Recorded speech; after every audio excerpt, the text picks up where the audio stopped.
Olá pessoal, estamos de volta aqui agora, depois do nosso descanso, para esse segundo vídeo da aula de hoje. E é a questão seguinte, o que é o regime de operação? Antes da gente dizer qual é o regime de operação, eu tenho que entender o que é regime de operação.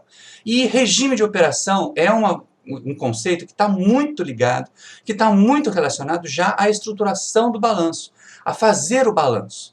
E a gente precisa ir lá naquele slide, lá naquela figura da primeira aula, lembra? Em que a gente tinha um problema de engenharia química, precisava equacionar o problema de engenharia química para depois resolver e chegar na solução? Pois é, quando a gente vai falar de regime de operação, eu estou aqui na etapa do equacionamento. E para saber qual é o regime de operação, eu tenho que pensar no balanço, nos termos do balanço de grandezas conservativas no meu problema. Quais são as grandezas que se conservam mesmo? A gente sabe que massa se conserva, né?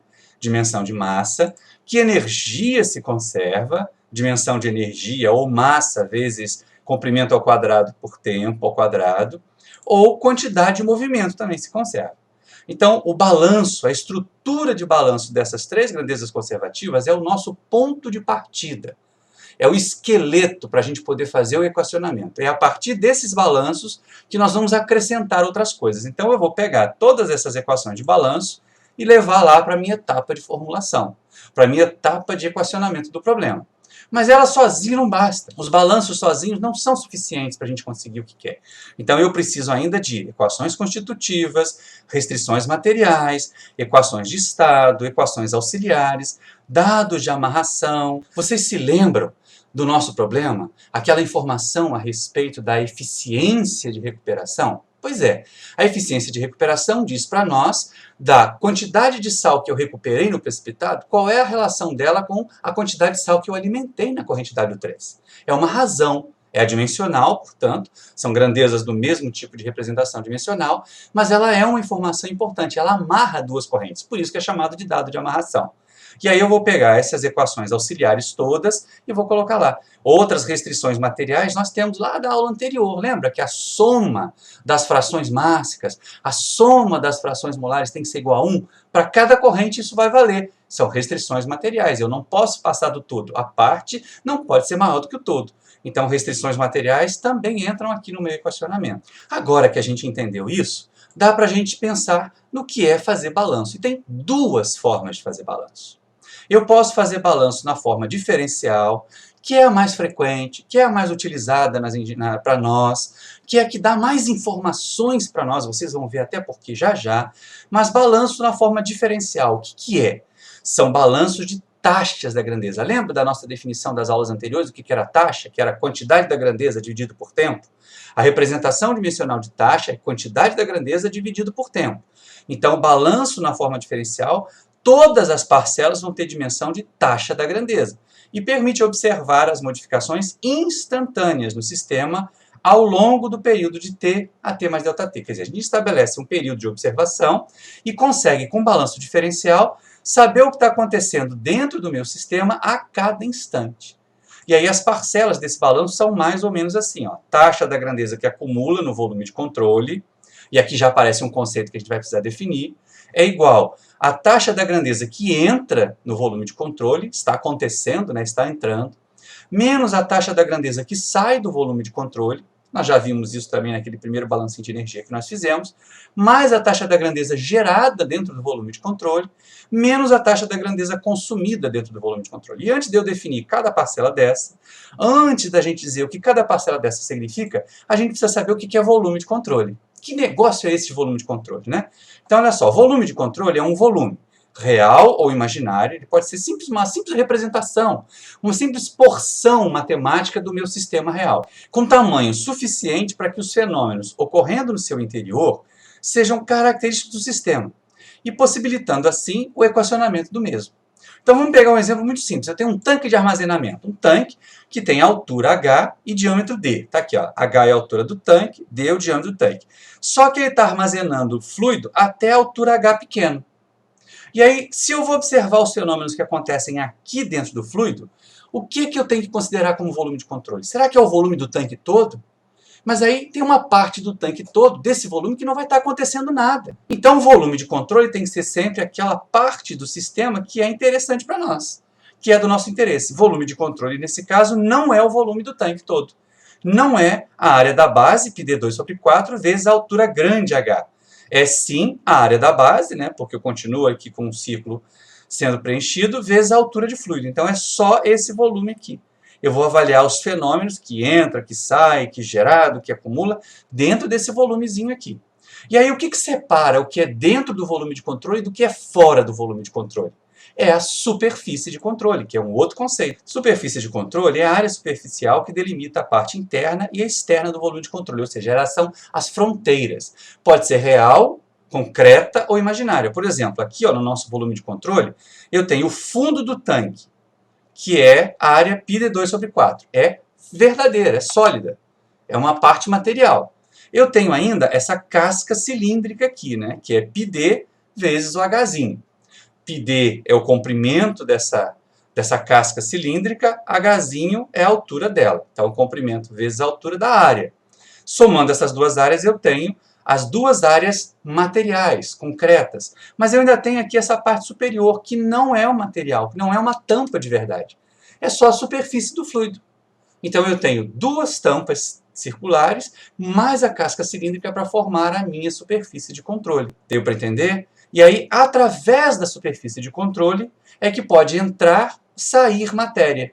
E entrando e saindo matéria, essa matéria carrega com ela a energia, carrega com ela a quantidade de movimento. Agora sim a gente pode se perguntar o que cada parcela representa, não é? Olha só, nós temos as nossas 5 parcelas do balanço, aqui está na forma diferencial, mas se for na outra forma vai funcionar do mesmo jeito. O sentido, o significado das parcelas é o mesmo.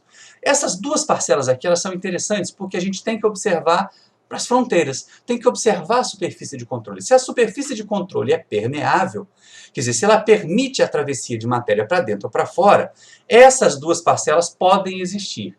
Podem existir as duas, pode existir só a entrada, pode existir só a saída, não tem restrição, desde que a superfície de controle tenha passagem para essa entrada de matéria. Então, esses são chamados termos convectivos. Tem uma escala macroscópica, que você bota o olhão lá e vê, né, a corrente passando. Você vê o fluido entrando no tanque através do registro de entrada. Você vê o fluido saindo através da parte de saída lá, do orifício de saída do tanque. E elas só existem se existir movimento de matéria para dentro ou para fora do volume de controle. Essas duas parcelas aqui, elas já são internas. Você tem que olhar para dentro e elas ocorrem em escala microscópica. São os termos difusivos.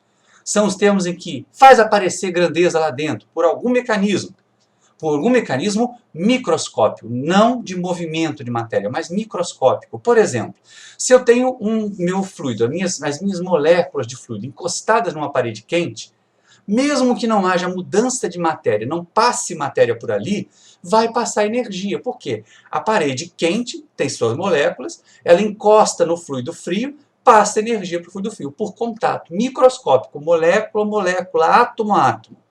A mesma coisa acontece com consumido. Isso aqui, quando eu tenho reatores, é a coisa mais tranquila. A parte gerada são os produtos. O produto não existia antes, não entrou, vai sair, é claro, é verdade, mas não entrou o produto e, de repente, ele aparece lá dentro. Como que ele aparece? Reagente foi transformado em produto. E a mesma coisa o reagente, ele aparece no termo de consumo. Ele existia lá dentro, de repente, com um rearranjo dos seus átomos, com junção com outros átomos, ele formou o produto e desapareceu aquela espécie química. E eles caracterizam fenômenos em escala atômica ou molecular. Seja para troca de massa, para mudança de espécie química, que é o rearranjo atômico ou molecular, seja para transferência de energia, seja para transferência de quantidade de movimento. É sem necessidade de movimento global de matéria, de movimento macroscópico de matéria. E aí, quando eu combino essas 4 parcelas, é que eu tenho finalmente o termo de acúmulo. O termo de acúmulo, que eu observo também dentro do volume de controle, né, eu vou ter o resultado, ele é simplesmente a consequência da ação das outras 4 parcelas sobre a grandeza dentro do volume de controle. Estão entendendo isso? E tem uma observação que eu já venho fazendo aqui, ó. Mesmo nos casos de balanço de energia e de quantidade de movimento, só haverá termo de entrada e de saída se houver movimento de matéria, de massa, para dentro, entrada, ou para fora, saída do volume de controle, através de alguma parte permeável da superfície de controle. Prestem atenção, gravem bem isso. Essas duas parcelas aqui existem quando existe movimento de matéria para dentro e para fora. Já essas duas parcelas aqui, elas podem existir as duas, elas podem existir uma só, mas elas são em escala microscópica, termos difusivos. Não precisam de necessariamente movimento de matéria observado ali a olho nu. E aí a gente tem o termo de acúmulo, que ajuda então a completar o nosso balanço aqui. É esse termo de acúmulo aqui que vai ajudar a gente a definir qual é o tipo de regime de operação. Não percam de vista que nós estamos fazendo toda essa caminhada, definindo o volume de controle, definindo o balanço na forma diferencial, definindo superfície de controle, sabendo o que cada termo agora, o que cada parcela dessa aqui representa no balanço, para fazer a definição do tipo de regime de operação, tudo bem? Fazendo um paralelo para simplificar, para a gente conseguir entender melhor esse negócio de balanço, vamos pensar numa conta bancária? Agora que está na moda, então, que apareceu o tal do Pix, né? Vamos pensar numa conta bancária. Vamos imaginar que aqui vocês têm uma conta, que é só um número para vocês e no banco também, mas que materialmente pode estar representada aqui pelos nossos caixas eletrônicos. Então, é lógico, o que vocês observam na conta bancária se chama saldo, saldo em dinheiro, tá? Que está lá acumulado na conta bancária. Já já a gente vai fazer uma associação.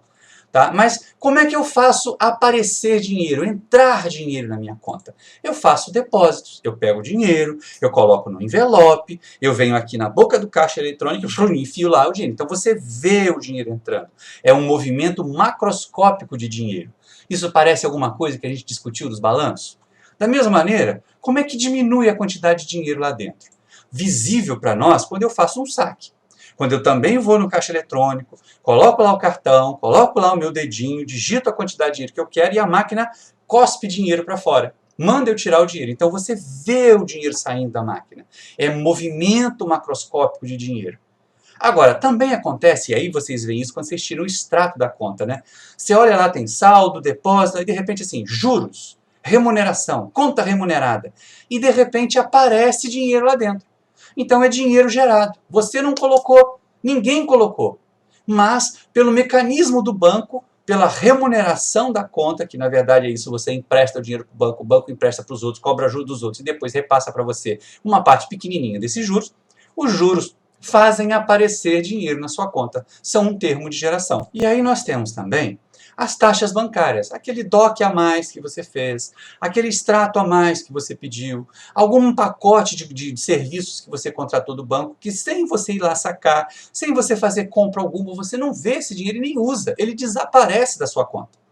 Então deu para perceber que eu tenho também 5 parcelas aqui? O meu saldo, os meus depósitos, os meus saques, os juros de remuneração da minha conta e as taxas bancárias. Como é que eu associo isso com balanço? Simples. Se eu pegar aqui a minha equação de balanço, eu vou dizer o seguinte, olha, os depósitos são os meus termos de entrada.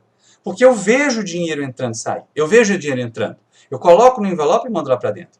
Os meus saques são os meus termos de saída, porque é movimento macroscópico de dinheiro. A minha remuneração, os meus juros, são taxa de geração.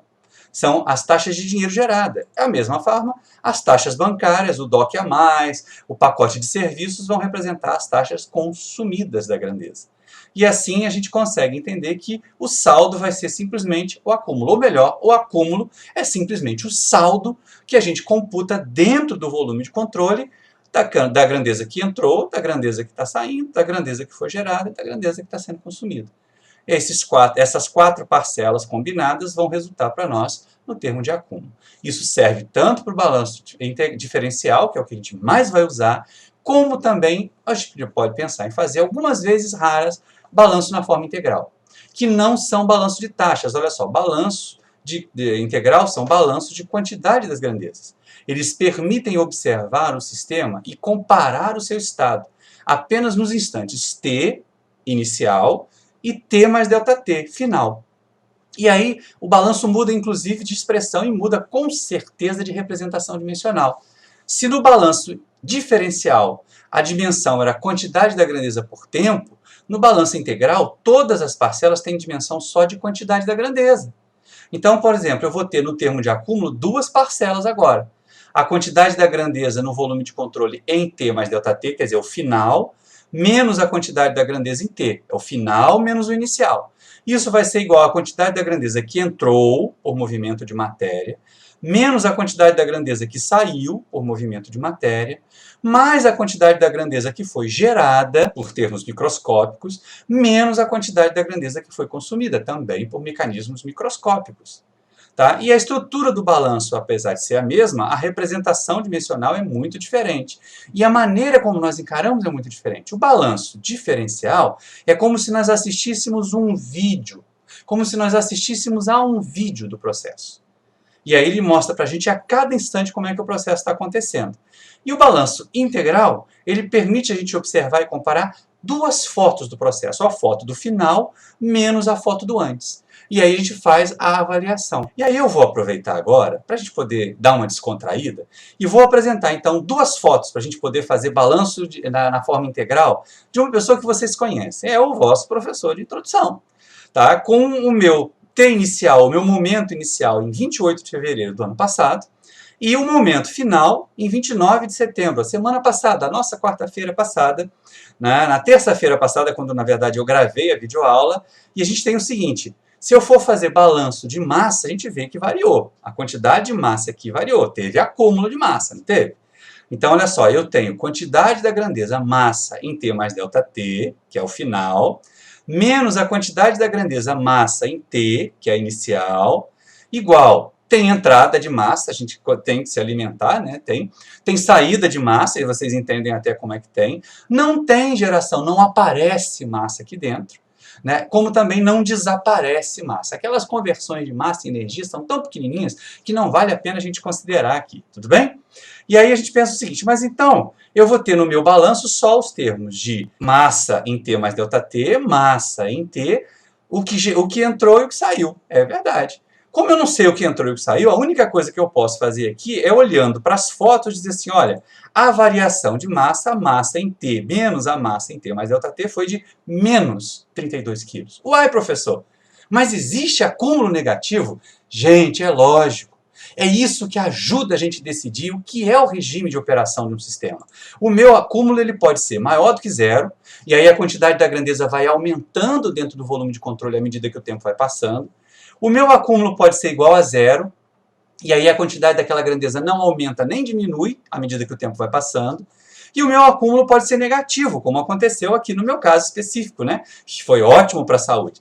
E aí a quantidade da grandeza vai diminuindo lá dentro à medida que o tempo vai passando. É aqui, é com o olhar no acúmulo, que nós classificamos os nossos regimes de operação da seguinte maneira: regime transiente, ou estado não estacionário.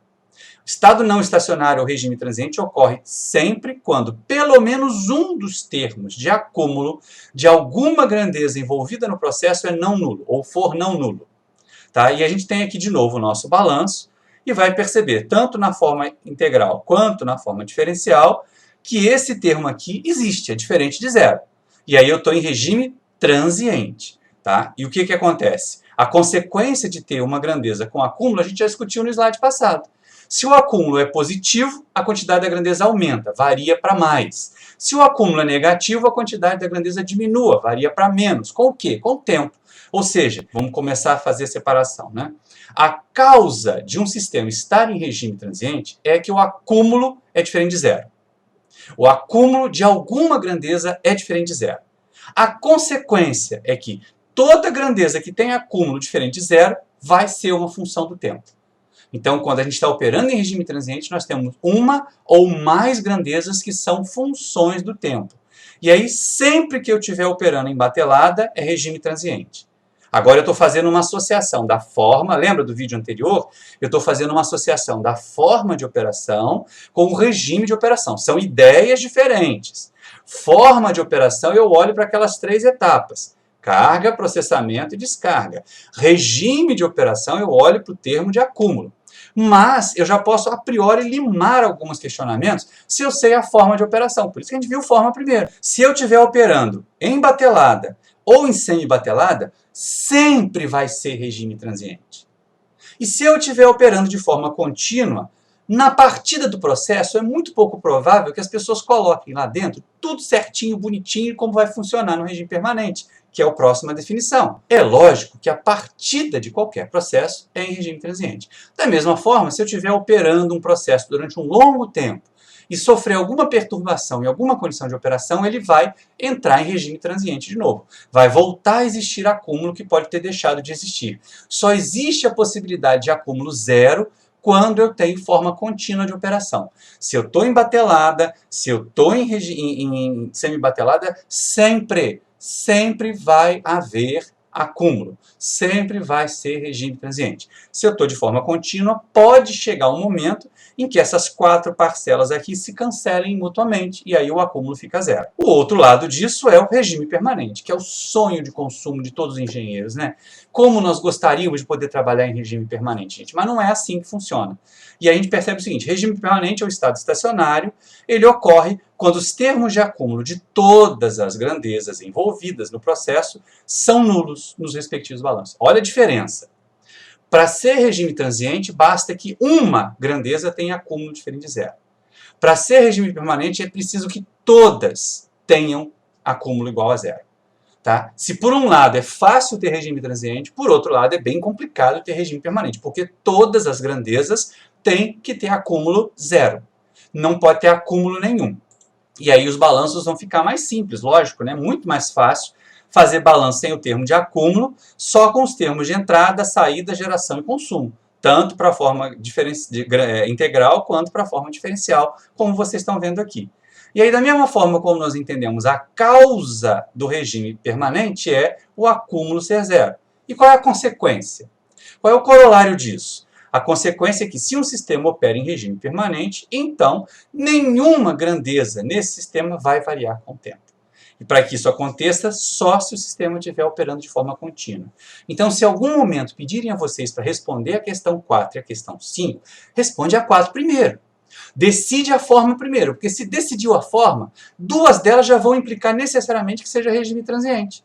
Só quando é contínuo é que você pode parar e pensar assim, mas é transiente ou é permanente? No nosso caso, no nosso problema, a gente disse lá no enunciado que é regime permanente. Então não tem acúmulo lá naquele problema grande de separador ternário. Então olhem só, não façam confusão. Eu estou repetindo aqui, estou insistindo nessa questão para vocês não misturarem os conceitos. Regime de operação. Para definir o regime de operação, eu olho para o termo de acúmulo. Eu já estou pensando no balanço. Se o termo de acúmulo é zero para todas as grandezas, eu estou em regime permanente. Se existe um termo de acúmulo de alguma grandeza que é diferente de zero, ou positivo ou negativo, é regime transiente. E aí essa grandeza especificamente vai variar com o tempo. Para definir forma de operação, eu tenho que olhar para as etapas do processo, para as etapas do sistema. Carga, junto com processamento, junto com descarga, é operação contínua, simultâneas. Se eu tiver carga, depois processamento, depois descarga, ou seja, etapas consecutivas, eu estou operando em batelada. Ou então eu posso estar em semibatelada, se eu tiver carga, depois processamento e descarga, ou se eu tiver carga e processamento e depois descarga. Compreenderam bem isso? Então, aproveitando agora o que a gente conseguiu realizar, o que a gente já aprendeu, nós podemos colocar os balanços ou na forma integral ou na forma diferencial e fazer balanços de massa.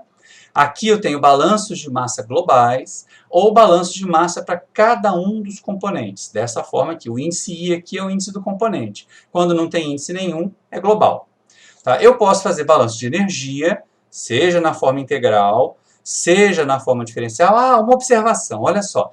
Aqui na forma diferencial eu estou usando a derivada no tempo para o termo de acúmulo e estou usando a notação linha, aquela lá do cálculo, lembra? Para a taxa de entrada, de saída, de geração e de consumo, de massa ou de energia, ou também de balanço de quantidade de movimento, tá, gente? Ó, eu tenho balanço de quantidade de movimento na forma integral e eu tenho balanço de quantidade de movimento na forma diferencial. De novo, na forma diferencial, o termo de acúmulo é a derivada no tempo da quantidade de movimento no volume de controle e eu uso a notação linha para saber as taxas de entrada, saída, geração e consumo. Estamos de acordo?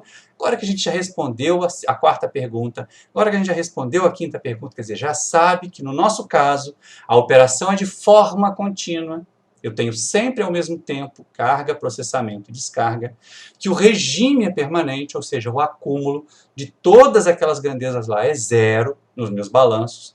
Falta responder a 6ª pergunta. O que é que eu desejo determinar?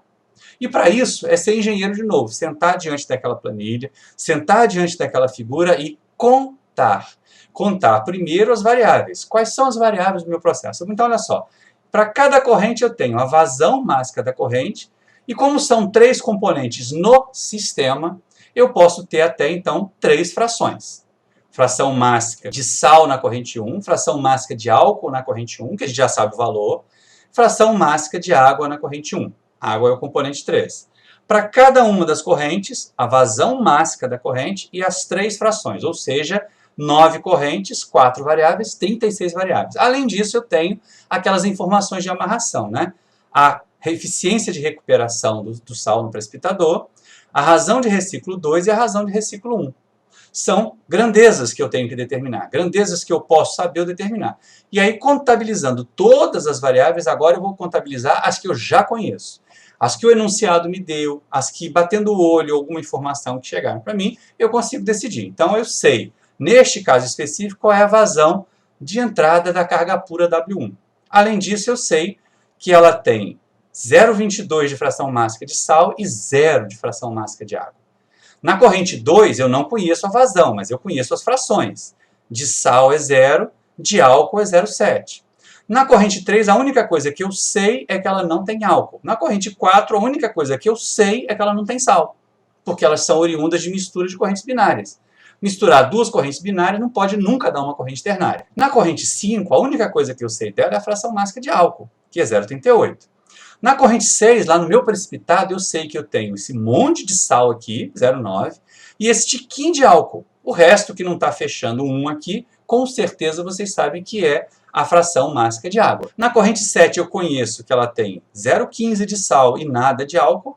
Na corrente 8 eu sei que ela tem 0 de sal e 0,93 de álcool. A corrente 9 eu conheço todas as frações, porque eu disse que ela é água pura. Então, se só tem água, as outras frações só podem ser 0.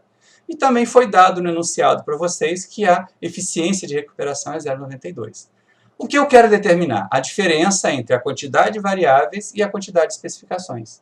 A quantidade de variáveis totais e a quantidade de variáveis desconhecidas, que nós chamamos de incógnitas.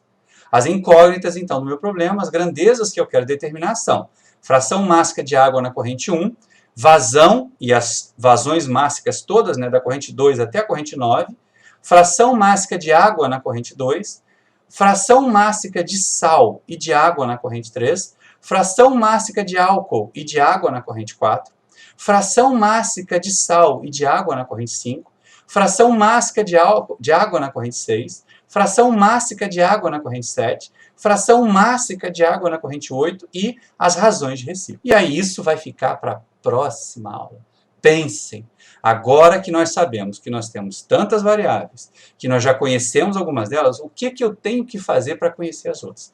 Nós ainda vamos ter uma próxima aula da semana que vem, com mais alguns detalhes, com mais algumas informações. Para a gente não terminar e saírem daqui vocês de mãos abanando, vamos voltar lá para a sala de aula, que eu vou encerrar essa aula lá e deixar 2 desafios para vocês fazerem. O texto já deve estar até disponível lá nos nossos canais de comunicação, no nosso Ava do Siga e também no nossa pasta compartilhada do Google Drive. São 2 desafios para vocês realizarem, tá? Então vamos voltar para a sala de aula e a gente termina então essa parte aqui no PowerPoint. E aí, acharam interessante as definições? Os conceitos que nós vimos nessa aula de hoje vão ser importantes para a aula da semana que vem. Porque é na aula da semana que vem que nós vamos começar o processo de resolução de problemas de engenharia química. Nós vamos aprender um caminho mais seguro, mais raciocinado, nós vamos ver mais alguns conceitos, porque vocês viram que o nosso sistema tem múltiplas unidades. Então é importante ter essa tranquilidade, estudar bem os 2 vídeos da aula de hoje, estar com eles bem na cabeça na semana que vem para a gente poder começar a resolver esse problema. E para isso, antes da gente ir embora, é lógico, vocês precisam ter o auxílio daqueles desafios, que é para botar as craminholas para funcionar. O primeiro deles é esse problema aqui, ó. É um tanquezinho que mistura 2 correntes de temperaturas diferentes. E aí, como a gente já tem o conceito, olha só, eu tenho 2 cargas alimentando, mas eu não tenho saída. E aqui o processo é a mistura, para que haja uma temperatura homogênea. Então eu tenho a alimentação e processamento acontecendo ao mesmo tempo e não tenho saída. A descarga vai acontecer depois. Esse processo é semibatelada ou batelada alimentada, já que carga e processamento estão acontecendo juntos. Perceberam? É lógico que vocês vão ter o texto disso. Aqui eu estou aproveitando só para mostrar o desenho. E aí os questionamentos que são colocados é o seguinte: façam o balanço de massa global e descubram quanto tempo esse sistema vai ter que operar para que o nosso tanque, que começou ali com um certo volume, chegue aos 18 mil litros. A segunda questão é: façam o balanço de energia na forma integral, os dois balanços na forma integral, porque é o que vai facilitar a vida aqui. Então façam o balanço de energia na forma integral, naquele momento em que o tanque chegar no volume de 18 mil litros, para saber qual é a temperatura aqui dentro.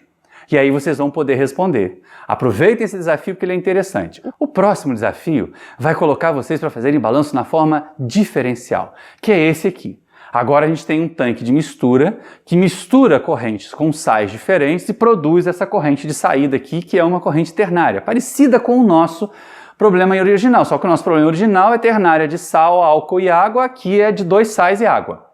Tá? Então a ideia é fazer balanço da forma diferencial e determinar aquilo que está solicitado aí para vocês. Que vocês encontrem, tá, as composições dessa corrente 3, a composição dessa corrente 3 e encontre qual é a vazão da corrente 3. Vão ter que fazer balanço de massa global e vão ter que fazer balanço de massa para os 2 sais.